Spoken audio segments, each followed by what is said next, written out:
Well, we're going to go ahead and get started just to be cognizant of everyone's time.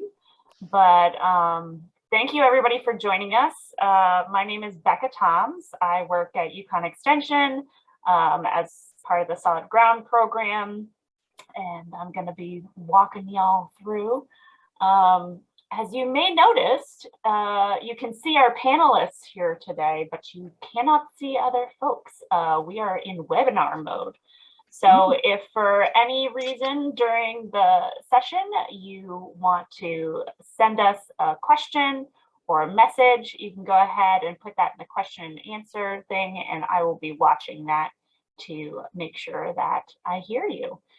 So yeah, that is what we're here for. So we're talking with Lauren Little, Andromeda Macri, and Steve Munno today, and we will get to them in just a minute.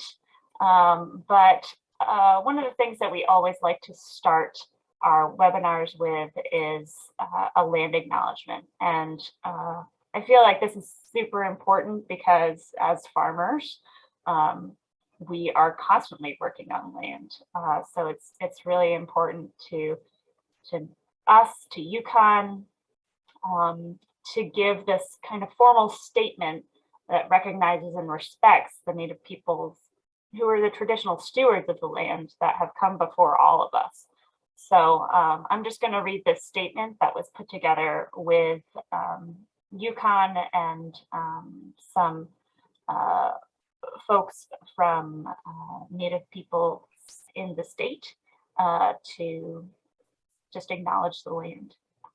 So we would like to begin by acknowledging that the land on which we gather is the territory of the Mohegan, Mashantucket Pequot, the Eastern Pequot, the Schaghticoke, the Pawcusset, and Nipmuc, and Lenape peoples, who have stewarded this land throughout the generations. We thank them for their strength and resilience in protecting this land and aspire to uphold our responsibilities according to their example.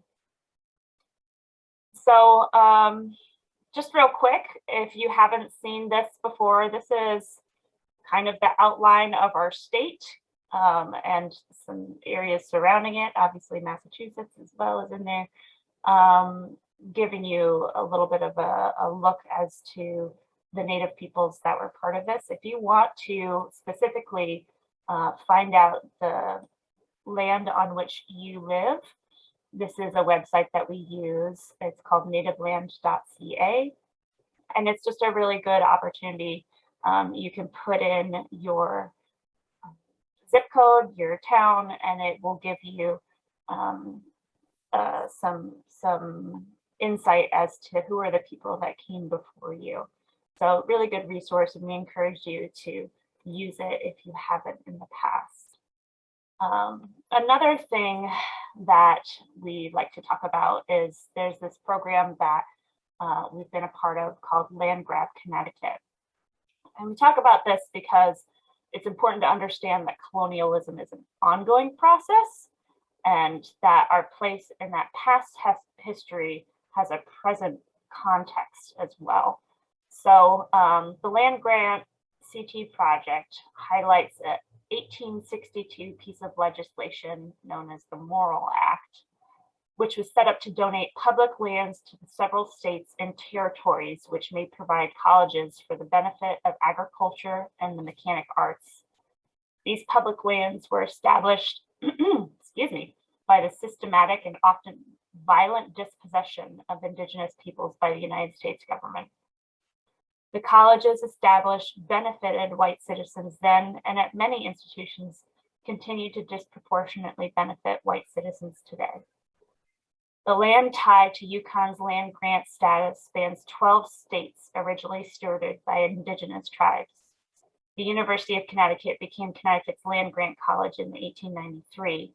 As such, the University of Connecticut directly benefited from close to 180,000 acres of land for which the state of Connecticut paid close to $12,000 for the land scripts and received close to $135,000 in return, along with annual interest payments paid to the university that continue to this day. So as you can see on this little map here, this is the land from all over the country that has really benefited and been the root of how UConn came to be. So we really want to acknowledge that, you know, this is part of our history. So we encourage you to continue looking at landgrabct.org and learning more about it. Lastly, I just want to go over upcoming solid ground programming. So this is the second part of a 3-part series for stress and solutions for farmers. The third part of the series is going to be happening on March 8th, which is next week, from 7 to 8 or 8:30, supposed to say 8:30 p.m. And that's going to be me and True Love Farms Alana Depesa. She is a licensed clinical therapist, and her and I are going to sit down and talk about what it's like.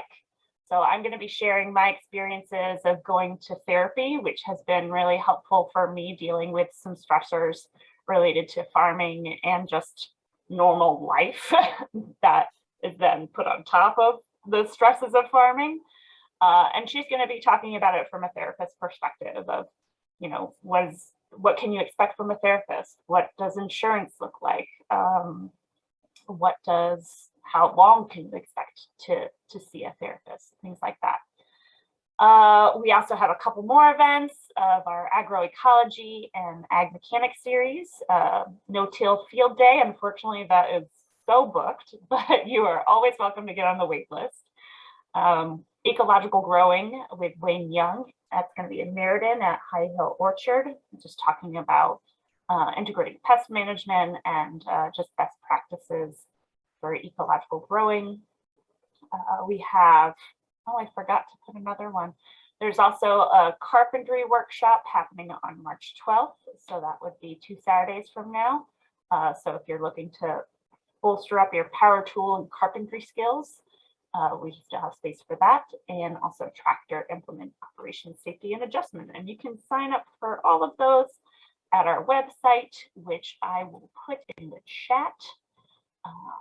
Because that is always helpful, right? So you can go ahead and check that out.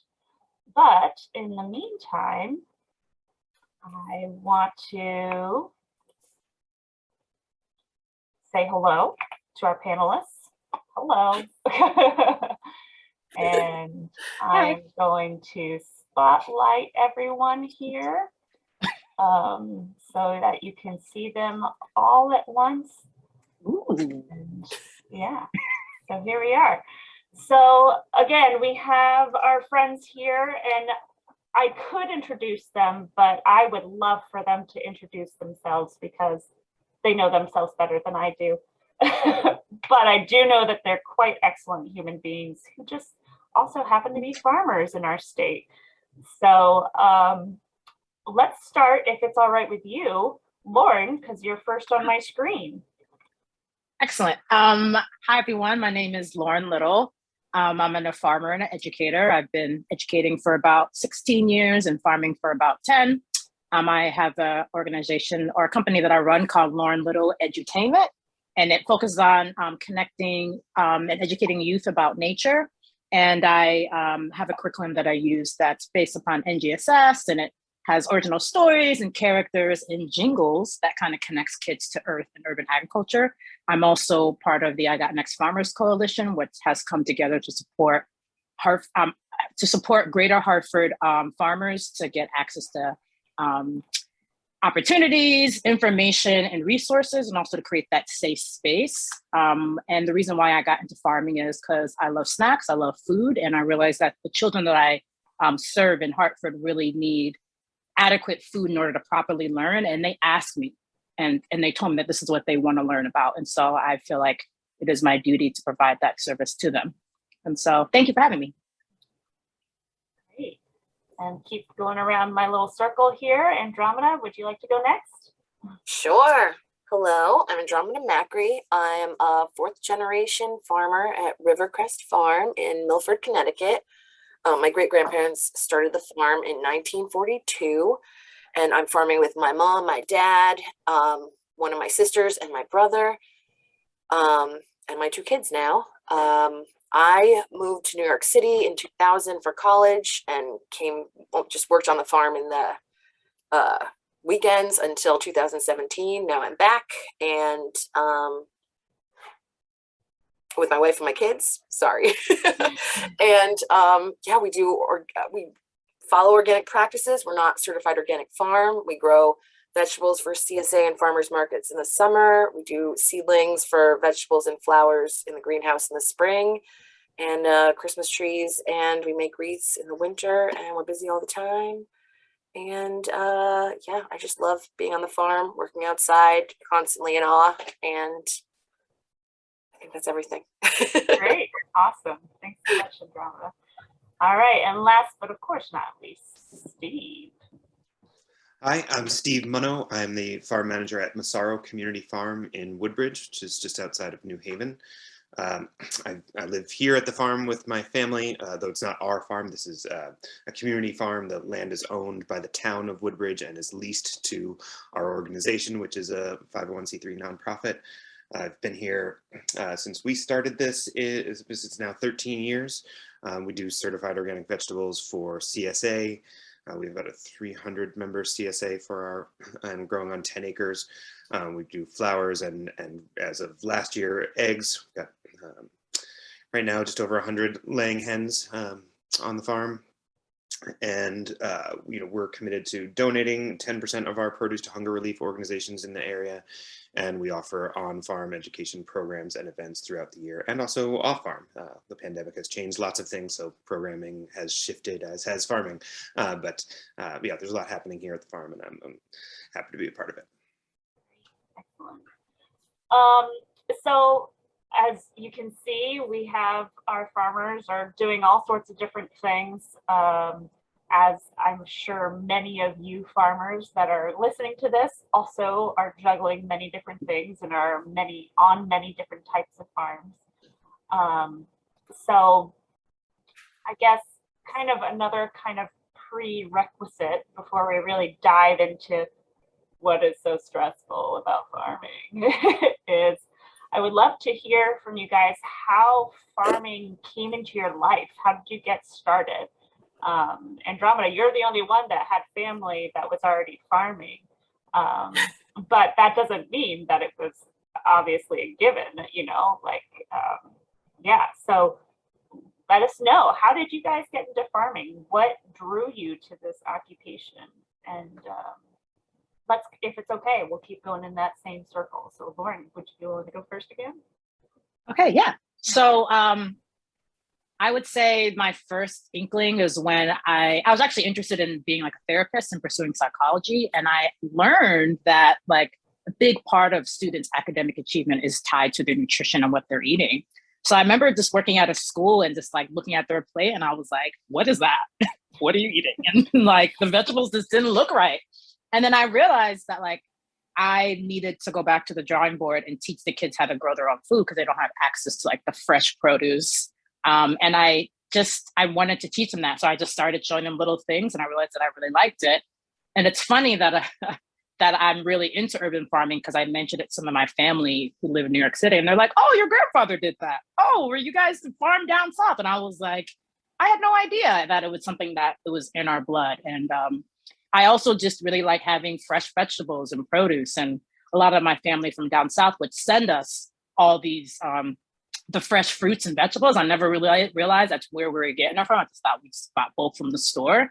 And that's something that I just want to be able to create. I want to have a lower cost food. I want to be able to connect with nature. And I want my students to also have good food because that just helps with behavior management when I'm in the classroom. Andromeda? Yes, sorry, we should just go around. I should be prompted. Yeah, so obviously my great grandparents and my grandparents lived on the farm when I was a little kid, and I lived in Bridgeport, and we would come here, and it was just like amazing to be outside playing in the mud and, you know, picking vegetables. I didn't realize how lucky I was at all at the time. We moved here when I was like 10. And my goal from then, like I would do farm chores and everything, but my goal was like, move away, move to the city, you know, not be a farmer. And at some point, my 17 years of living in New York City, I realized that I really did want to do farming. And like, there's just something, getting your hands in the dirt, growing food has such a like physical purpose that working in the office did not have for me. And yeah, I was like, when I have kids, I'm coming back. So when I finally got pregnant, me and my wife made the plan to come back here. And yeah, for raising my kids, I can't think of a better way than like having them out there helping, not really helping sometimes, making things very difficult. But yeah, it's just, I love growing things. And Steve. So there's a few ways that I could approach this, but I usually say that, you know, I've always loved food. I love to eat, and then I love to cook, and then I wanted to get, you know, closer to the freshest ingredients, which tasted better. That made me a farm supporter.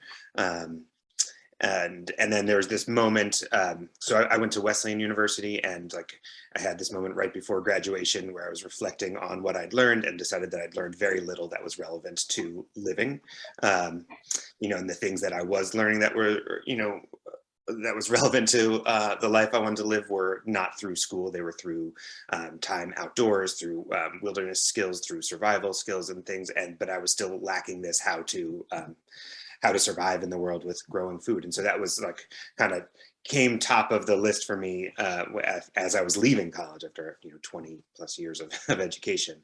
And so, yeah, I still was just a farm supporter for a while, and then ended up at the UC Santa Cruz apprenticeship program after friends had been there and had visited them, and that seemed like the step for me to really dive into learning. And I didn't know that I was going to be a farmer from that either, but I've been farming ever since. So I've been here for 13 years and a few other places before that. And then the other sort of story about like how I came into farming, I think gets into just my position of privilege. And that I had the ability to decide to farm, to go to school, to take time off from other work, to do that, to like get a job as a white male, to be like brought into positions. There's just lots there that like we don't talk about, but I recognize that I have that ability. Also growing up and like going through college and coming out without debt because my family was able to provide that for me. Like that made choosing a farming career possible because I knew what I was getting into, and there weren't people depending on me, relying on me, you know, for finance. So, you know, that some of that calculation has changed over the years, and now I have 2 kids, but also there's still a lot of truth to that, in that I am still doing this. So those are, I think, yeah, some of the ways I've gotten here. Yeah. So as I'm as I'm listening, I'm already hearing a little bit, even in your stories of like how you came to this, there is a little bit of the stress that you kind of came into this with, because it's just like these are the things that are surrounding farming and agriculture and growing food in our communities. So, you know, like already before the conversation started, like there was a lot of really good stuff that you guys just said, but there was also like an acknowledgement. There are these stressors that are part of even the beginning of journeying into farming. So I think one of the things that gets tossed around is like farming is such a stressful occupation. It's one of the most stressful occupations. I keep saying conversation. It doesn't have to be a stressful conversation. Stressful occupation. And, you know, there's a lot of people that struggle in the field with that stress pushing them too far, unfortunately, and not knowing how to cope with that. So I guess I would love to hear your thoughts about, why do you think farming is such a stressful occupation? Because there is a lot of good and healing and contributing that you all voiced, but alongside of that, there comes these other things. So, Steve, is it okay if we start with you this time and go around the opposite direction? Yeah. Why do you think farming is such a stressful occupation? There are so many reasons, I think, and it's also changed a lot from, when I started, working for others to, starting this from, its roots and beginnings to where it is now with the staff and a number of people who are here. That a lot of it has changed, but big picture, I think there are, most of us who are doing this, I don't know if it applies to everyone, I hope it does, like we're doing it because we love it and we're passionate about it and we want to provide for the community. And so we're holding a lot there and when things don't go the way we want it to, it feels like a letdown, not just of ourselves maybe, but of others. And I certainly feel that in the CSA, model that we do, and that people are signed up for this and they're hoping, they're relying, and so if things don't work out, that we're sort of letting them down. I think there's that sort of feeling, and likewise, part of this also gets to control. Like there are things that we know that we don't control, like the weather, and the weather can interrupt what we do, and also whether it's our own, physical limitations or our own boundaries or, other things that we don't have the skills to do, as I've been finding. In my 13 years here, I've learned so much about what I don't know and what I'm not good at. And those things coming to light all the time. Like I've needed to do some electrical work recently, and I don't want anything to do with electrical work. That's not what I thought I was getting into. I really want to stay away from that. But there are electrical issues right now that need addressing. So I don't know. I think, the control is a lot. Like we can do everything and plan everything right. And then whether it's, it's a link in the supply chain or our contractor or the weather, like things can disrupt that. And we're living in it. We're in this system. And we're also dealing with life and death. I mean, not, like the things that we steward, like grow and live and die, or if we're dealing with animals, like those, the consequences feel like they can be big. We can make them big anyhow. And I think part of not stressing is maybe making it not so big, but a lot of the things can feel big. Those people that are relying on us, the community that's relying on us, like how we evaluate ourselves in those relationships, and the life, death, failures, successes, all these things that come together in it. Can present a lot of stress opportunities. Andromeda. Everything Steve said. I feel like for us also, like, because we live on the farm, like it's always there. And I have trouble sometimes being like, and now I'm going to stop doing farm work because I'm going to go back home and do some other stuff. It's just always there. So anytime there's some spare time, like I think I should go over to the greenhouse and do some work. And it's just really hard to not, because it's never done. So I feel like it can sometimes be a little isolating because you're living at your job and your job is outside. And I don't know, sometimes I'm just like, all my clothes are dirty and I am not a regular person anymore. Yeah. So on the one hand, I'm like, yes. On the other hand, I'm like, I have no friends, which is not true. But you can be out there being like, nobody else is crawling around in the dirt right now. What am I? But I try not to think about, getting too into my head about being like alone, which is you're not alone, but sometimes it feels that way. It can be a little isolating, but. Lauren. I definitely feel the whole thing about the isolation and like also kind of having lack of community, because I'm like, I need help, but then everyone's like, I need help. And one of the things I noticed that Steve touched on is like the racism. Oh, child, the racism is so real.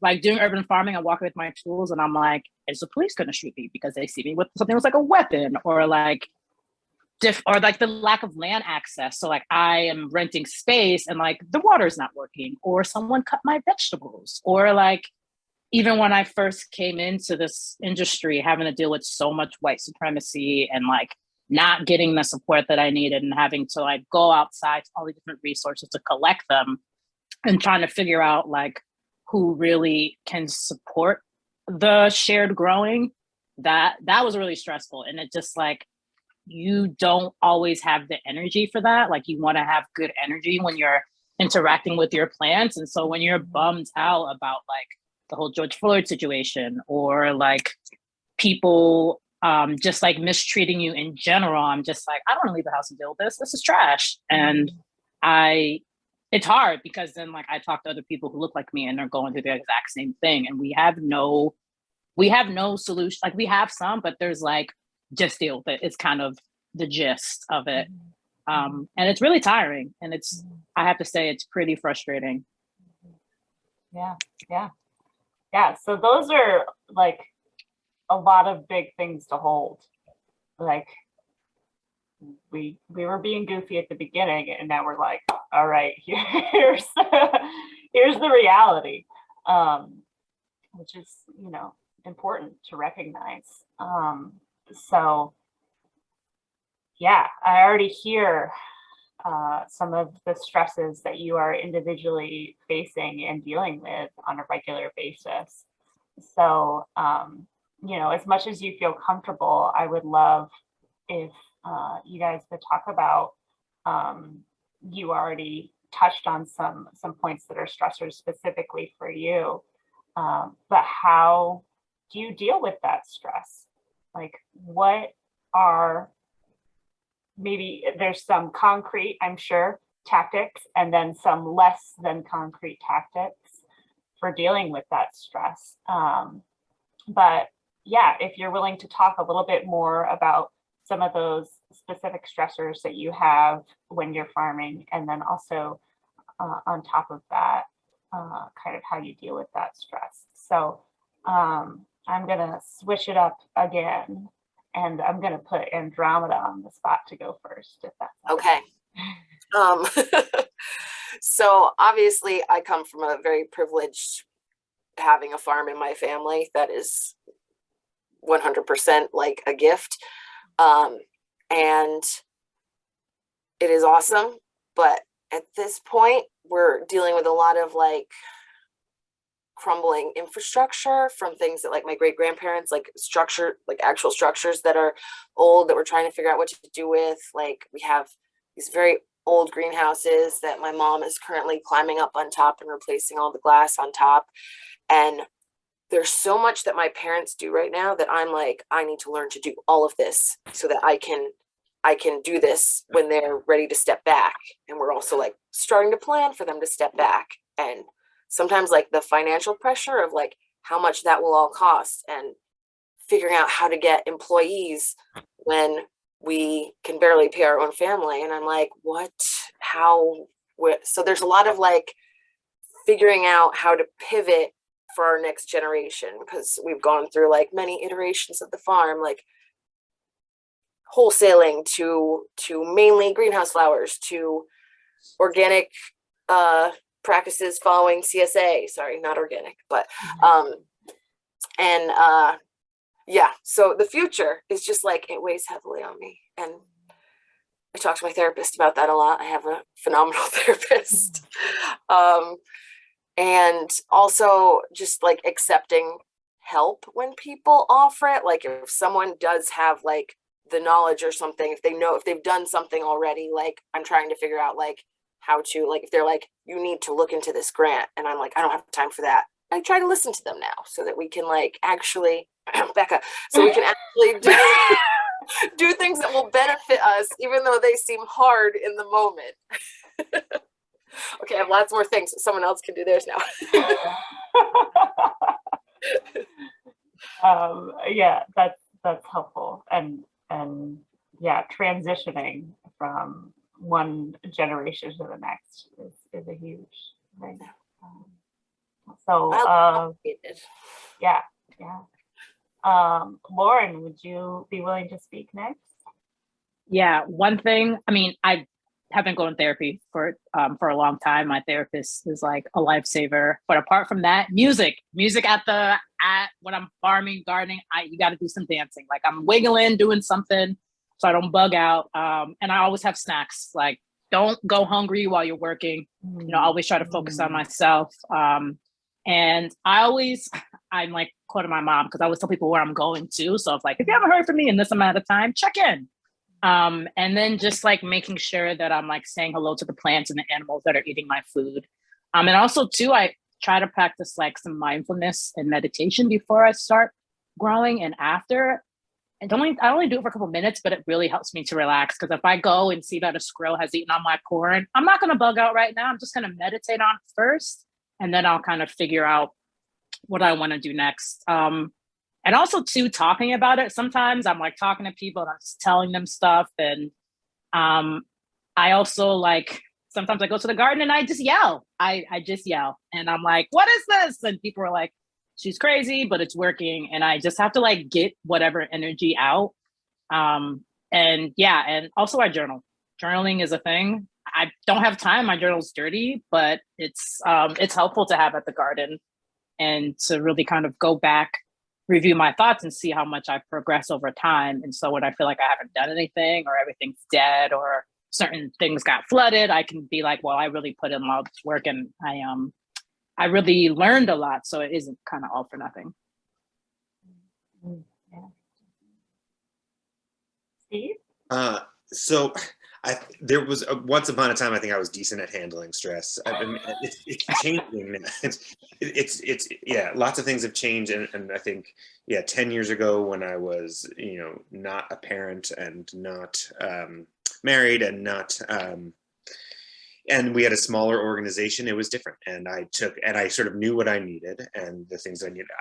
We engage physically with farming, but I need sort of more than that. I'd like really, I sort of grew up as an athlete playing sports all the time. And I have kept that up as an adult. I was playing organized soccer and softball and maybe frisbee and making sure I was hiking and biking. And I really needed that. And in the winter, taking my time between Thanksgiving and March to do whatever needed to be done kind of on my schedule. And that is not the case anymore. We're bigger, there's more to do. There's winter growing and animals that need care.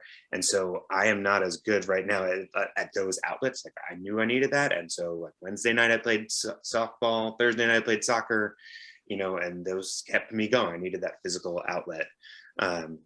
And yeah, it's been much harder to do that in the last 4+ years with 2 kids, and there's not a chunk of time that I can take away. In fact, like leaving the farm can be one of the hardest things to do, even for a day, even like a Saturday day. It's like if I don't have one of our team already scheduled to do some watering, or someone like things might need care during the day, especially like in the heat of the summer, like there's got to be. So then I'm booking all that family time or off time around like, okay, well I can water at 10 a.m. then I'll be good for the rest of the day, and then we can go out to do something. So I don't know. I think, yeah, once upon a time I was pretty good at like understanding the needs that I had to make through the stress, and that is changing now, or sort of that availability of those things is changing and is going to change again. Like the life of a 4-year-old is different than a 2-year-old. I now have a 2 and a 4-year-old, and when they're 4 and 6, it's going to be different. So yeah, I'm adjusting to that and figuring out when it is. But music is definitely one of those things. So I'm with you on that, Lauren. Like I've been reaching back into the music that got me through high school and college, listening to that louder than I was in the previous 5 years. Also listening to less news, like farm stress, but also life stress and news stress. Like I listen to a lot of news, I read a lot of news, and I also yell a lot when no one's around. Like the farm is a good mix for me of lots of people and no people. And when there's no people, hopefully there's no people hearing me yelling. And I'm a very big, advocate of community language, which I do little of when no one's around. There's a lot of not community language of me yelling at my computer if the computer is breaking, or a tool that I can't fix, or a thing that is broken.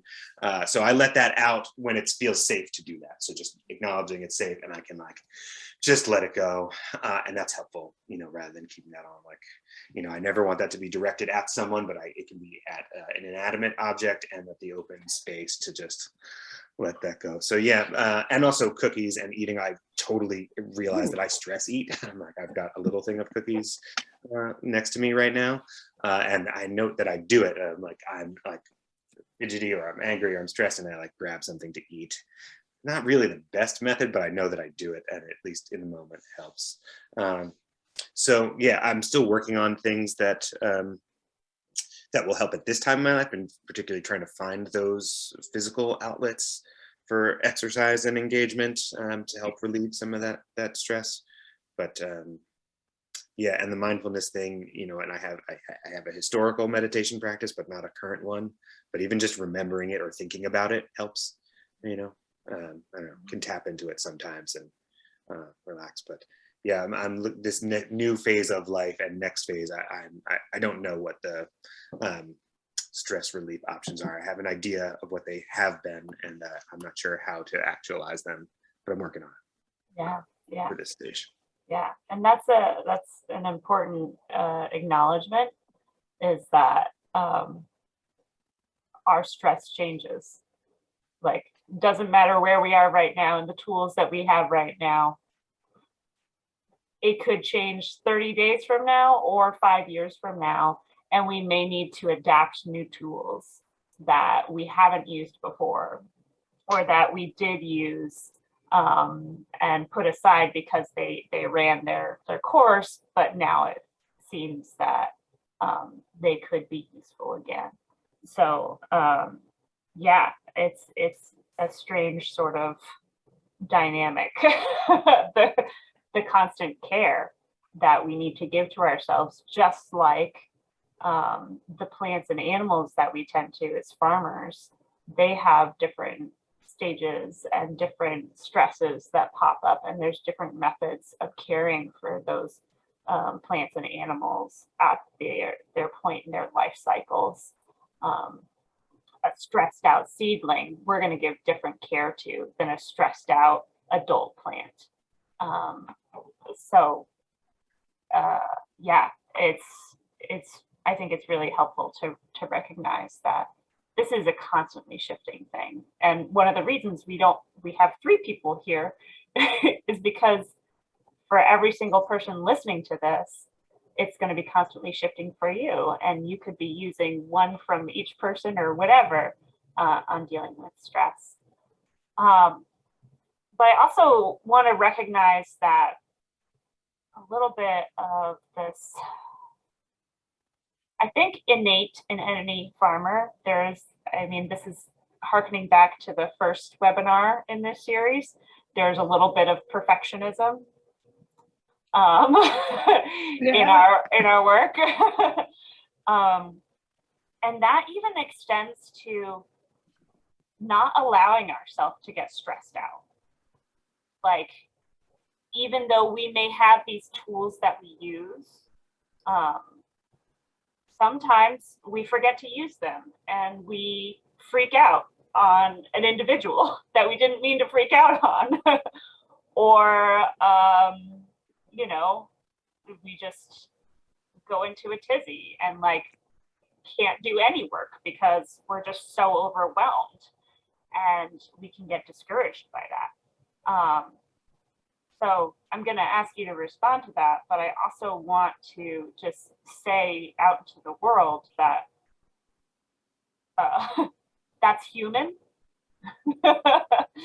and that farmers are allowed to have moments where they don't deal with their stress in the way that they want to, just like everybody else. So I just wanted to take a second to acknowledge that. So I guess if y'all would be willing, just talking about what is that like when, how do you reassure yourself when you feel like, man, I let the stress get to me too much and it's become overwhelming? What are the things that you do to remind yourself it's okay? I am not a perfect human being. I am not a perfect farmer. And kind of help yourself even out when things feel a little bit rocky. So, Lauren, would you be willing to go first? Yeah. Sometimes I look in the mirror and I look at myself and I go, what are you doing? And I just kind of shake and I'm like, what are you doing? And I try to have positive self-talk. And usually it's kind of, one thing that really helps me is that I need to take a nap. My brain is moving too much. I'm my tired. Everything is just so tired. And I know that if I don't do that, I'm just going to get depressed and do nothing. And then also really just like at some points when I was not dealing with stress well, I was like, oh, maybe I need medication to help me deal with this and like get to a point where I can actually like adjust, like have the energy to adjust and actually like put into practice some of those self-care stuff. Cause I was like, oh, I have these affirmations and journaling, but I was just like, I'm not doing this. I'm too stressed. Like, what's the point? And then also like reaching out to family and friends. Like I talk to my parents a lot. But yeah, there's definitely been times where I was just like, what are you doing? Like my face was looking gray. I was just like, you're not using any of your tools. And I just like had to sit down and watch X-Men and take a nap and like eat snacks and just like really go back and like reschedule and plan out my days. I remember looking at my phone, I had all these like things I was gonna do on my calendar, and I was like, nope, get rid of that. And just like tell myself that it's okay to not do everything, and like you can't feed every hungry child in Hartford. And just like telling myself it's okay to not be okay, and that like no one's gonna stop loving you because of that, or like think you're not a good person. That's like some stuff I tell me when I'm like, oh, I didn't do a good job. Oh, you're crazy. Like you're worthless. That's kind of what I would tell myself. And I had to really be like, oh no, I'm not. I'm actually fire, and I'm trying, and all that stuff. So it's just, I don't do good every time, but I try to think of the times where it did work, and that kind of helps. Sometimes it does, sometimes it doesn't. I guess I don't have the perfect answer. Again, none of us are perfect. No perfect Yeah. answers expected, but still a good answer, I think. Yeah, So, just like making it work. yeah. Steve.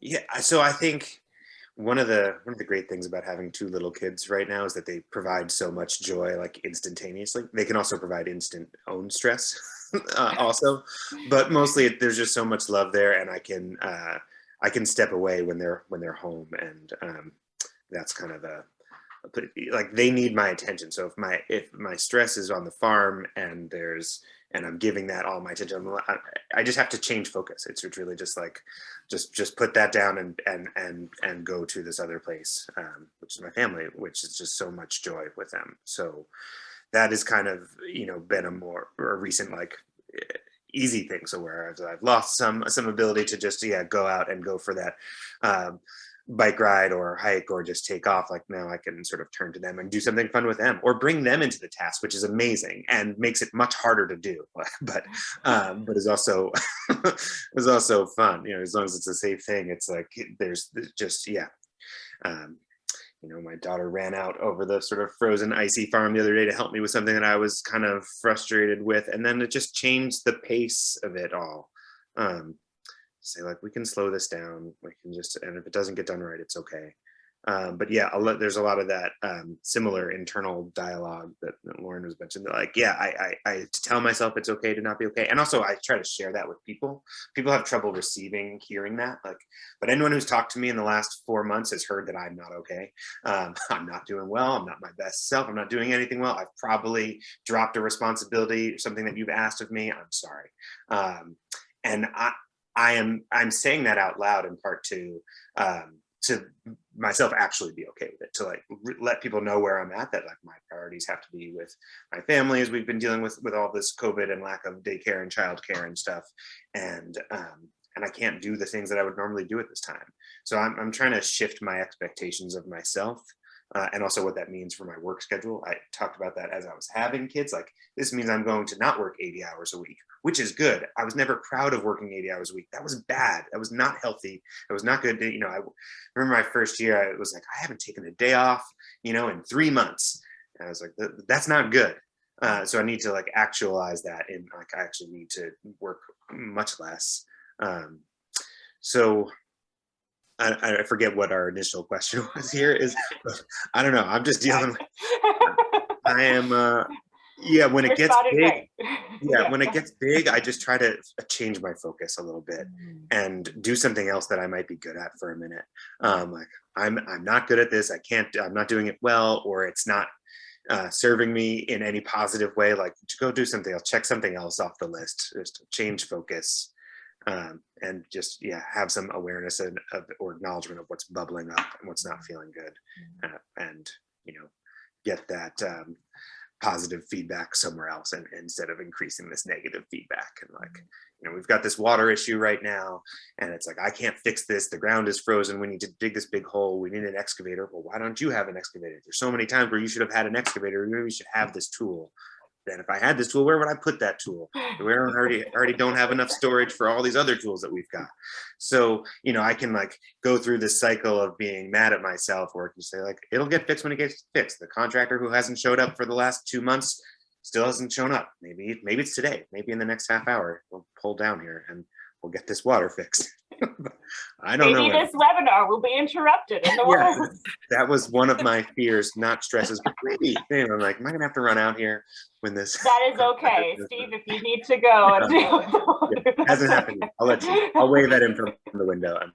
You know, and also just not taking on. Sometimes, yeah, I think I've been good at not taking on people's stress, like, you know, other people's stresses and responsibilities. Like, I want to be respectful of that, but it's not mine. I want to be like supportive and understanding of people's things. So like people from the USDA who call me all the time to fill out their survey. There's so many surveys.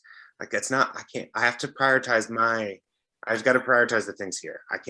I'll get to it, but you don't need to call me every day about it. Yeah. So if anybody in the room is one of those people calling, sorry, I will get to it. But there's a lot of surveys. How many?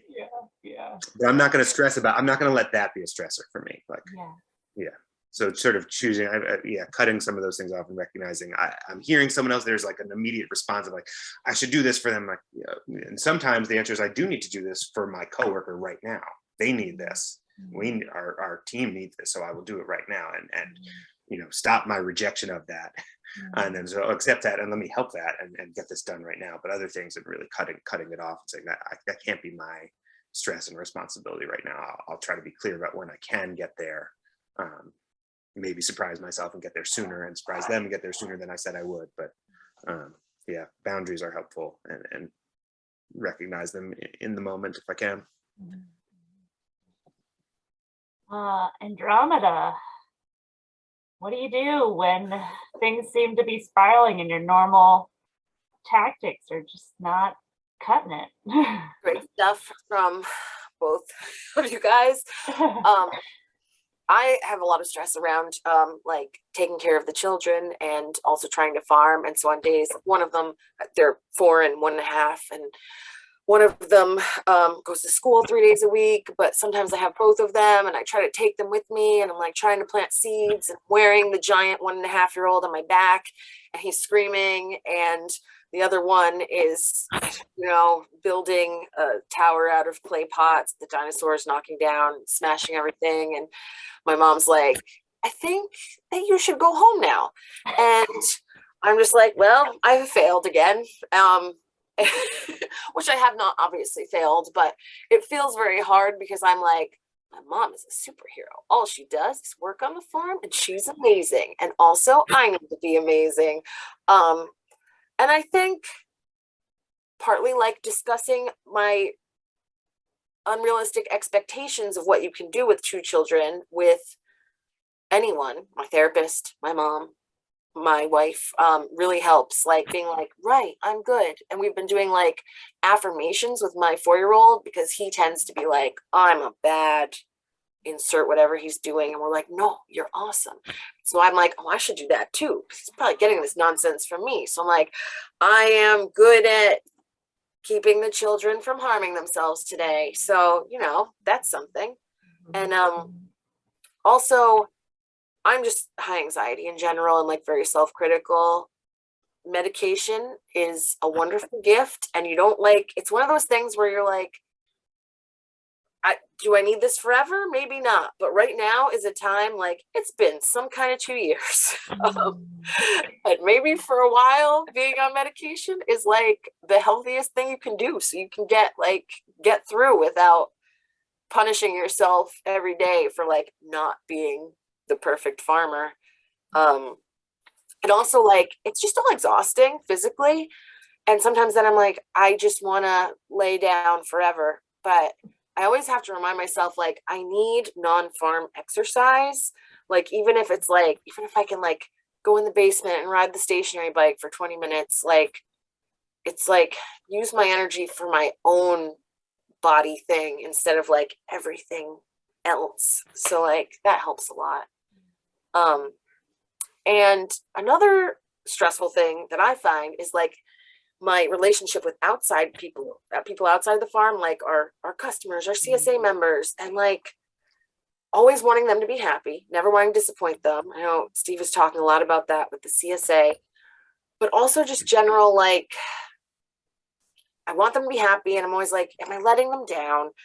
Do people not like the farm? And so I've been keeping a little, like, if someone like says something really nice or sends us a really nice card with their CSA payment, or like leaves a weird little message in Square because they don't know how to use Square. So instead of like, it's like the message thing and they like leave a review, but it's not anything anyone can see except me.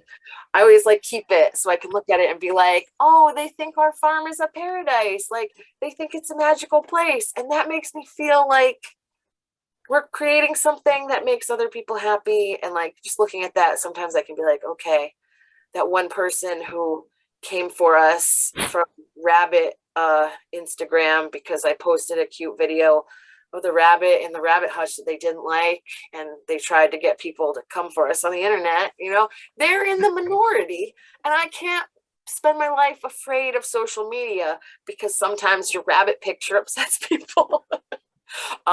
Yeah, so We could have a whole nother webinar on dealing with, for lack of better terminology, trolls on social media. Yes, needed. Yeah. I feel like that's a big part of also like, because you have to like stay relevant, and like that's how you let people know about a lot of things. And some people just want to dislike things, and I can't control that. And some people think the farm is a paradise, so I'm gonna focus on that one. Yeah, definitely. Oh my gosh, yes. So we have about half an hour left, and I still have things to ask you, of course, because I am a well of questions. But I just wanted to again offer to the chat, if as you've been listening so far, if there's anything that has really spurred your thought that you really want to ask our friends here, please go ahead, put it in the question and answer, and we will, you know, address it as time allows. But we would love to hear from you if there's something in particular that you want to hear from one of our panelists or all of them. So yeah, so just putting that out there. So I hear about some of your, you know, the tools that you use personally, and also some of the stresses, but what kind of tools do you think the farming community in Connecticut could use to help them deal with stress better? So this is kind of a time to brainstorm and say, hey, maybe we should think about, with this little group here, advocating for different things to hear about what farmers are going through, and to give them resources. So let's start with, I'm gonna go Lauren again. Okay, resources. One thing would be great to have like a network. I mean, it would be cool if we had like a farmer Facebook, you know what I mean? Like all the farmers have like a thing, or like a non-stressful group chat. But it would be great to know, like, I mean, one thing would be like free soil. Can we get free soil? Can we trade soil somehow? Can we trade worms? And also too, like this would be great to see how we can begin to develop, you know, a shared economy between all of us. Like, can we trade our surplus? Can we share our tools? Can we find a way to say like, all right, Lauren needs, you know, 2 hours of labor. She's gonna provide this many tomatoes. Maybe Andromeda needs this amount of labor. Maybe we can switch up or something like that. I feel like we are all kind of isolated, and I would love more community amongst ourselves. And there are so many farmers in Hartford where like, I don't know who they are and what they're doing, but I want to connect. And I'll find you, but not right now. But it's just like, yeah, more community. And also, to be honest, we need more money. Farmers need money. We need money. Greenhouses are expensive. Water is weirdly expensive for some reason. And just like we need more money without having to write so many applications. And because it's stressful for us. Like farmers are not, like we're not our computers and we're outside and we don't want to mess up our technology. And one last thing too is, I know for me, I'd like admin support. Like if there's a way we can find people who want to volunteer, admins or some type of like, can we find connections between all the secretaries in Connecticut to connect with the farmers and to find a way to develop more relations so we can get help with our emails, with our invoices, with all those type of things. So we can just focus on growing.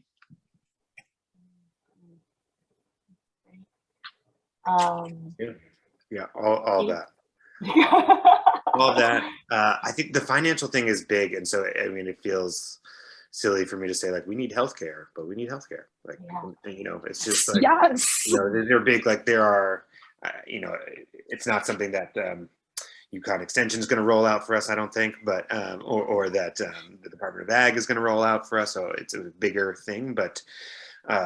Yeah, being honest about that, like the financial thing is a big stress. And I think a lot of people, you know, around when they get to this age where they're having families, like it becomes a place where people often leave farming. I think that I've witnessed, you know, they get to this stage and now they have different responsibilities and, you know, they need health insurance, so they're going to get a job that provides that, like, you know, or one of, you know, if you're in a farming couple or partnership, like maybe one of you is not going to farm anymore. It's going to change what you've done. And you know, and maybe that's for the better, maybe not for people if they've made that shift with their career later, so that they can have a job that provides that. But it's a big deal. So, you know, universal healthcare, universal pre-K, same thing.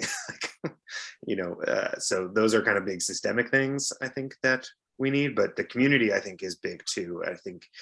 You know, it's always there is real isolation, that's true, and a lack of community. And sometimes we do it to ourselves, or I'll say I could do it to myself. Like I'm not going to go to meet my friends for this thing because I have too much to do here, or I can't leave here. It's not possible. So, but I would encourage those things to happen. Saying like whether it's you know, are in a bowling league with friends, or you whatever it is, you meet up at the brewery that's near you, or you go for a walk together, you do yoga together. Any community thing, you know, that farmers can do together, or you can do with your non-farming friends, I think would be helpful, because there's often this feeling of like, yeah, we're all experiencing our difficult things, or I'm experiencing on my own, and it's, you know, sharing those things communally is really helpful. And so, you know, I appreciated when I farmed in Massachusetts, the craft network, and it was like dedicated to be getting together every other week with another group of farmers was just really helpful. That was kind of built into the work and into the community, and you got to know a lot of other folks that way. But yeah, then you know, walked around someone's farm and had some food and a beer, and you know, and that felt really good. And that was like a, you know, that was a key part, I think, of some sanity and community well-being. Yeah, so community, get together with people, and making that, I don't know, I think that can be a big stress reducer too, just making that an intention so you can come back revitalized. Andromeda? I think what we're doing here is a great first step. And I was talking to my wife about this, and she was like, things that they do in like, you know, corporate, whatever jobs, like maybe like wellness activities for farmers in the winter that we all get together and do, and things like that. I mean, this is not actually like a long-term, like fix everyone, but because obviously healthcare, I'm lucky that my spouse is non-farm working, but every time something would happen being, you know, threatening Affordable Care Act a couple years ago, I'd be like, dear God, my parents' health insurance. Oh my God, this can't, if they lose health insurance, what are we going to do?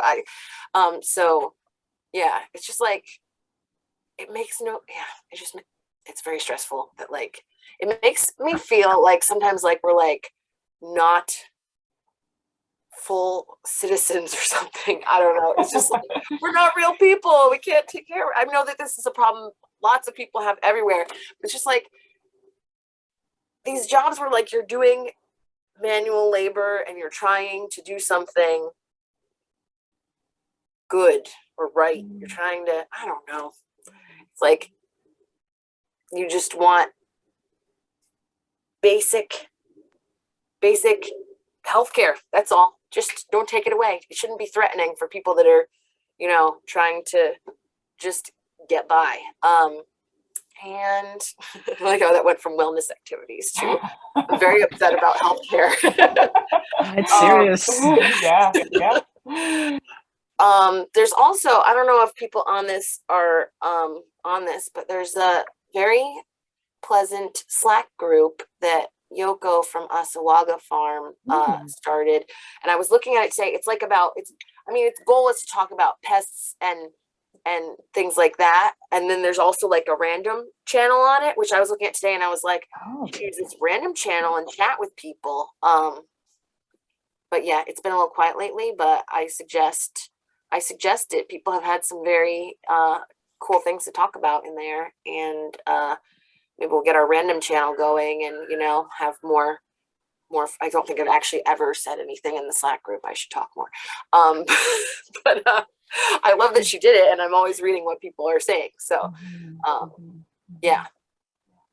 I don't know. Anything to let us talk to each other more. Yeah. That's awesome. And since y'all brought that up, I'm going to do a quick little plug of the farmer circles. So UConn Extension Solid Ground Program partnered up with New Connecticut Farmer Alliance to do these farmer circles, where that's the whole intention is, they're about a bunch of different topics.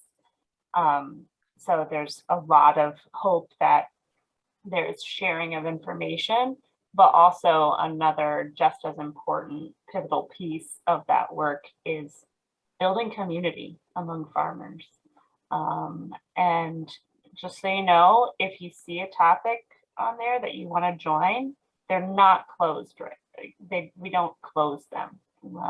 People are open to join and be a part of them. If you see a topic on, or if you don't see a topic on there that you want to have a group around and start some bit of community around, we are already talking about next year's circles and what they could look like. So please let us know, let me know, send me an email, rebecca.toms@uconn.edu, and let me know that this is a circle that you feel like we need. So just that.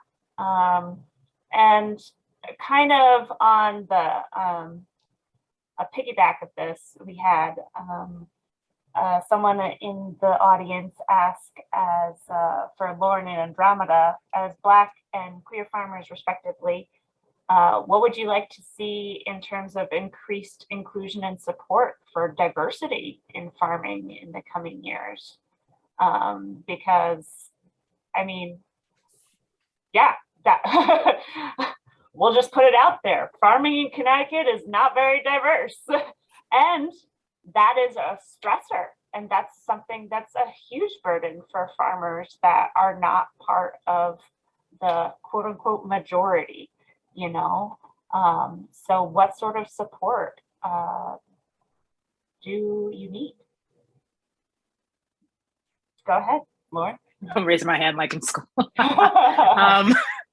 I would say I'm definitely part of the alphabet community. I would like to, just like, let's have something at Pride. Like, can we have farmers at Pride or vice? You know what I mean? Like, can we have some Pride celebrations at a farm? That would be cool. Also, shout out to all the Black queer farmers. I don't know where you guys are, but please reach out to me. I don't know any other Black queer farmers that exist. And so I would love to see more of that. But also to like, just more education out there, especially with mental health. It's super important. Like the Black community is very like homophobic and transphobic, and really finding a ways to help address that, and just to not really point fingers, but just to like, let's maybe lead with love and just realize that we're all just people. And also I would like to see more people within the community like fighting for, you know, LGBTQIA rights, specifically, like especially trans rights. Like let's really be involved in some of, like, let's be really aware what's happening in politics and like voting and some of the laws that are super transphobic and address them. And like, I feel like as farmers, we're growing everyone's food. Like we have a lot of influence and power that we don't really, we don't always acknowledge. And so I feel like if farmers are able to come together and be like, nope, this law's whack, get rid of this. And really to be able to like come together and say what we're going to vote and support, I really feel like that's a big deal. Yeah, and also definitely like pride festivals with music and very gay things and rainbows and all that stuff. Andromeda, did you want to add to that? That was Lauren did real good there. Thanks. So, I don't have a lot to add. I know SelfCare Farm in New York does a lot of education and anti-racist stuff, and I believe the farmers there are Black and queer. And they've had some really awesome online like conferences. SelfCare Farm, you should check it out. I think it would be up your alley. I've looked at a couple of their like online training things, and they have been intense and wonderful. And besides that, I mean, I don't know what else we need. I try to be, I'm very, obviously I could pass for straight and I'm white. It would be easy, but I try to make it very visible. Like we hang our little pride flags, we wear a Black Lives Matter pin to the farmers market. I'm like, I want people who come to see us to know that like we are anti-racist, and make no mistake about it. Like I want, people to see what we think. And I always try to, converse with our CSA members and make sure they know how we feel about things, and try to, influence them whenever I can. And I think we have a lot of like-minded people here. And I know it's easier, like our down Milford, New Haven, I think we're a little more, we're not diverse. People are accepting in general. But I know I've had experiences like going to a large festival, fair, going to volunteer at a fair in a different part of Connecticut where for the 4-H thing, and a truck followed my car with rainbow stickers around the parking lot. And when I got out, they yelled various homophobic slurs, and I was like, what is happening right now? So, it's not all, I know it's harder for people in other parts of Connecticut than it is for me. And I can't even imagine for farmers of color in other parts of the state. So I feel like we really need to just stick up for each other and let people know that white farmers are not complicit in this, and we're going to, I don't know, and also find ways to, I think that I should probably, when I'm looking for interns and things, I should find some BIPOC farmers who would like to get into this and find ways to include them. And if my kids don't want to farm someday, maybe I can, succession to someone of color, because I don't know, that's something I think about a lot. Anyway, sorry, going off on a tangent. And love tangents. Can I add just one small thing? Also to to people in Connecticut who live in historic sundown towns, because what you said, Andromeda, I know I would never want to be over there, but even if you live in those places where there's historically no Black people, just call out that racism, question it, and be like, what about that? I feel like most of us here are like-minded, but then if there's opportunities to be like, hey, that ain't cute, and here's this information, I feel like that is really, really important. And to also seek out where these, Black, Indigenous, people of color farmers are. We're in Hartford, we're in New Haven, come to our farms. You're more than welcome to see what's happening. So yeah. Yeah, excellent. Great.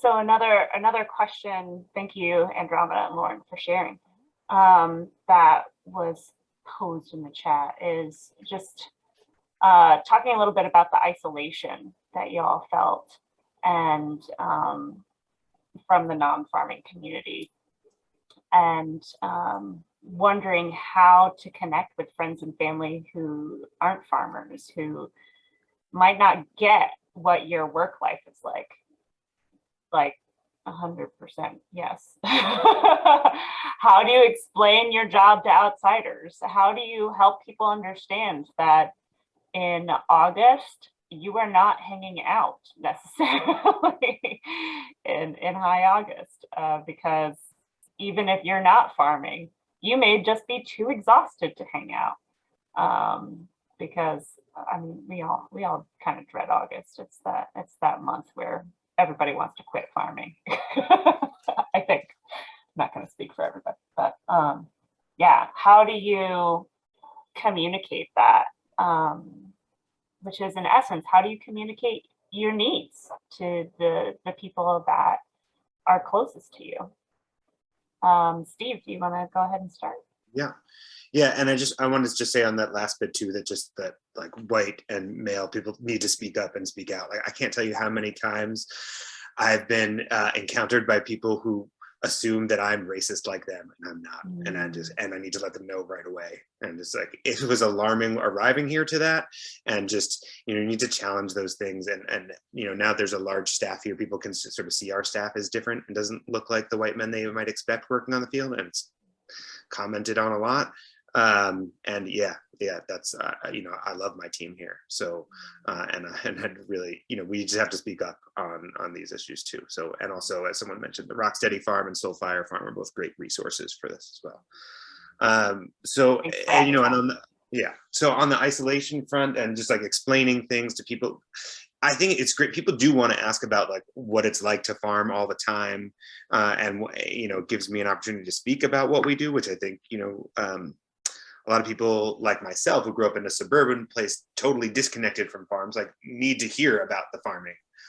They might, but also when I tell them about it, I don't, we can get caught into like how stressful farming is and how much we have to do and how hard it is. And I've said it enough that I now want to say, like, I don't want to say that actually anymore. And other people's lives are hard too. Other people's jobs are hard too. Other people's businesses are hard too. So I don't want to like ever sound like our thing is so big and it's bigger and more stressful than anyone else could understand, because everyone's life is hard right now, especially the last few years. So I try to couch anything that I say in a bit of understanding of like, that their business finances are probably hard. Their home situations are probably hard right now. So I just want to acknowledge that before I like take myself down a well of how difficult this is when explaining it to someone else, and that there's also so much joy that comes in from doing this work, and that there is like one of the reasons I do this is because it is, spiritually fulfilling, physically fulfilling, intellectually fulfilling. It's all of these things, and it's hard and stressful. And yeah, I'm not going to hang out in August or whatever, or really May or June or any of the months. So yeah, it's hard to communicate, but I just see it as an opportunity to bring in, to bring the experience to people who maybe are disconnected and or maybe are longing for some farm connection or some nature connection, even if they don't know it. So I try not to dwell on the difficulties or the heaviness, and try to share the joys. And that like part of the joy is that I'm kind of in it fully, and that's a stress as well, but that's a choice right now, and I need to continually evaluate those choices and how much I'm in it and not in it. I always see those conversations as a way to share, and hopefully connect people, not necessarily to me, but to their farm or to their bit of nature, or to a grower or someone. Andromeda?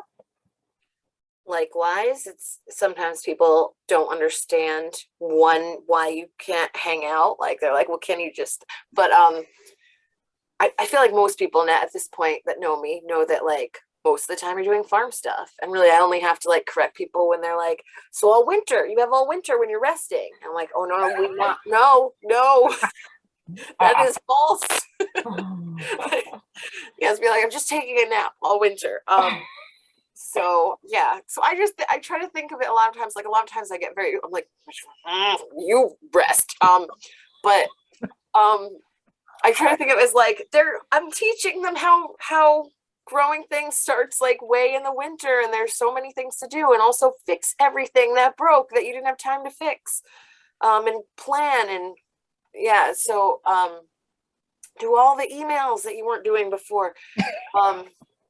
But also like people I like at the farmers market will come around in the beginning, and some of them every year forget. They're like in June, they're like, oh, where are the tomatoes? And I'm like, you know what? This is a good chance to talk about like seasonality. This is a good chance to like be like, you know, those tomatoes you're getting in the winter, those are garbage. Like not, but like in the grocery store, those are not good tomatoes. And you're gonna get the best tomatoes from us who started the tomatoes late because we were busy in the greenhouse. You're gonna get the best tomatoes in August, and just it's okay. And they're late because they're best. And you know.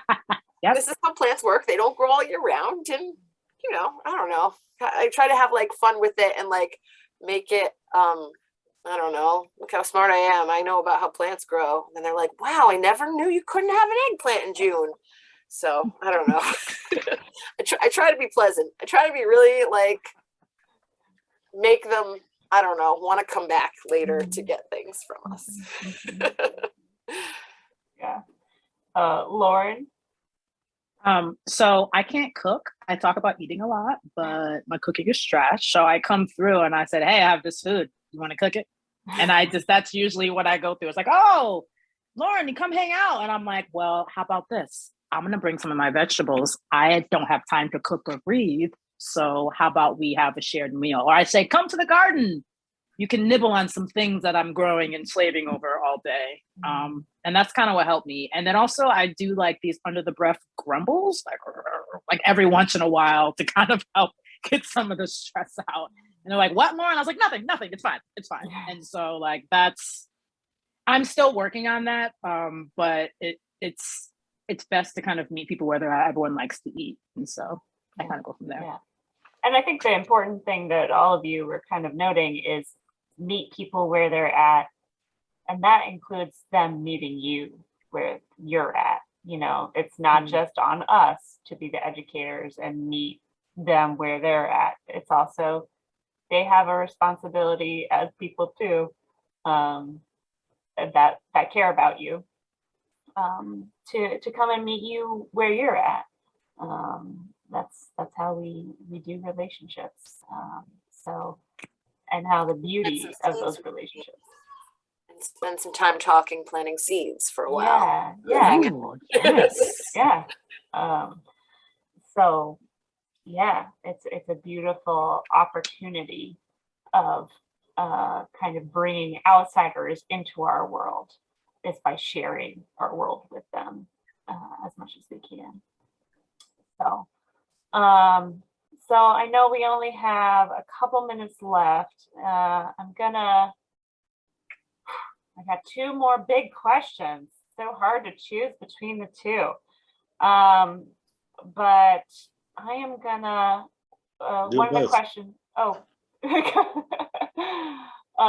one of the things we kind of touched on a little bit about social media and trolls, and we can totally talk more about that. In fact, attendee who had this question, you can message me directly because I run 3 social media channels having to do with farms, and we can totally talk about that.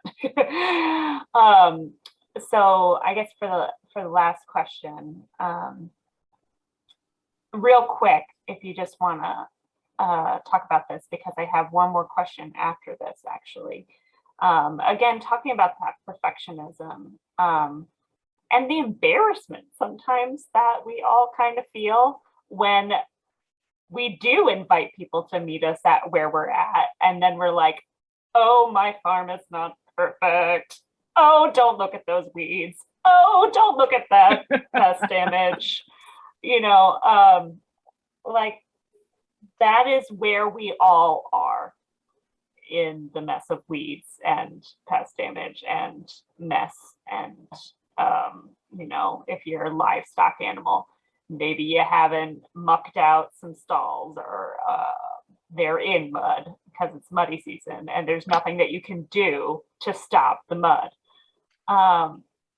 So what do you do to deal with that sometimes overwhelming thing of, okay, again, my farm is not perfect. So real quick, if we just want to go around, like maybe a sentence each. Yeah, I just want to say, I mean, this happens all the time, in part because we're a community farm and a public farm. So there's like people come here, and I want it to be like, first of all, safe anytime anyone comes here. Like, that's number one. And I want it to look good and be presentable and welcoming.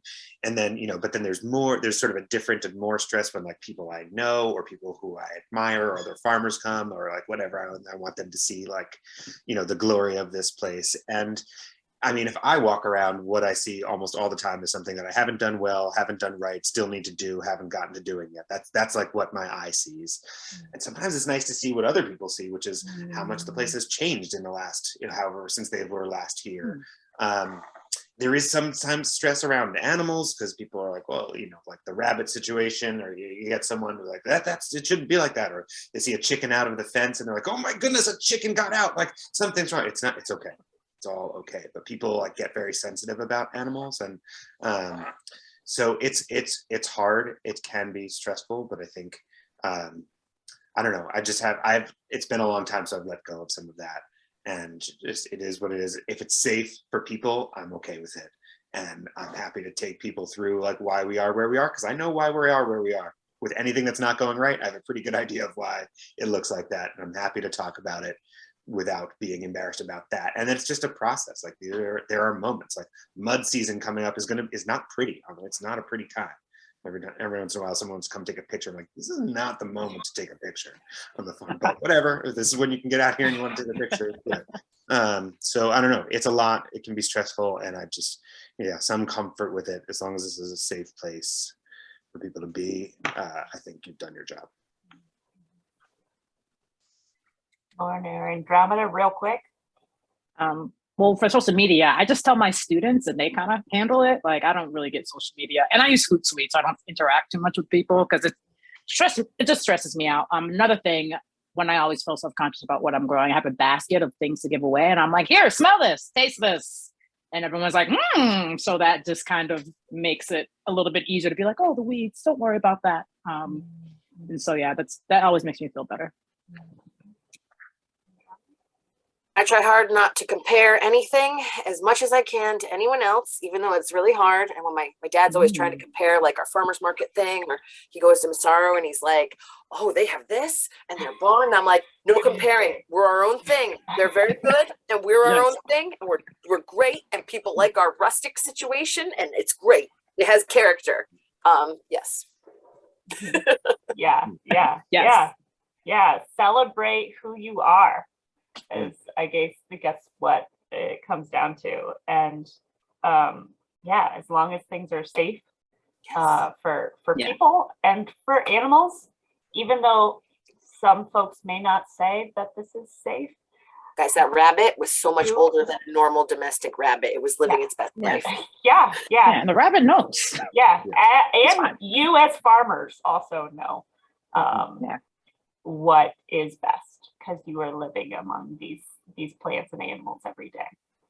So the last question that I want to ask is actually, what have we not talked about that you are feeling, panelists, is an important thing that we just missed? Obviously, you don't have to have answers to this question, but I think it's important because your voices are so valuable, your knowledge is so valuable, that are there things that we didn't talk about today that you feel like would be important to speak out for our fellow farmers to hear? And I'll just let you popcorn it. I can think of one. On-the-job injuries is something that's really big in mental health and farming. And like, am I just sore or did I break something? It's good to know the difference. Yeah. definitely. And that is a little bit into the healthcare component. Like, we as farmers need to go to the doctor. I will say that boldly. Let us go to the doctor and probably be frustrated with the doctor because they don't get it, because they don't get what farming means. But and the dentist. Still need to go to the doctor and the dentist. Yep, both of those things. Agreed. Anything else? Working with a team, I would just say, like, my farm team is kind of the most important thing, and just like a happy work environment and respectful and safe work environment. Like, that's kind of number one. So if you work with people, like, their happiness is your happiness. It's all part of the ecosystem of well-being. And so I think that's the key. And then also, and part of that bigger ecosystem is people will help you. People will help if you ask, if they know you need help. Like, we don't have to, like, you're all superheroes out there farming, but also the superhero thing often leads you, or leads me maybe, to believe, and I think I've gotten out of it, like, I don't need help, or that, like, I can do it all. But actually, like, we've gone through lots of things here over the years. The way that people have stepped up to help, where we had like crop losses or just things breaking, like, people will help. And that makes us even stronger. And I think even our like CSA community has appreciated that even more. So people will help, and you got to ask. That like bigger ecosystem of your farm that's part of, like, it makes it stronger.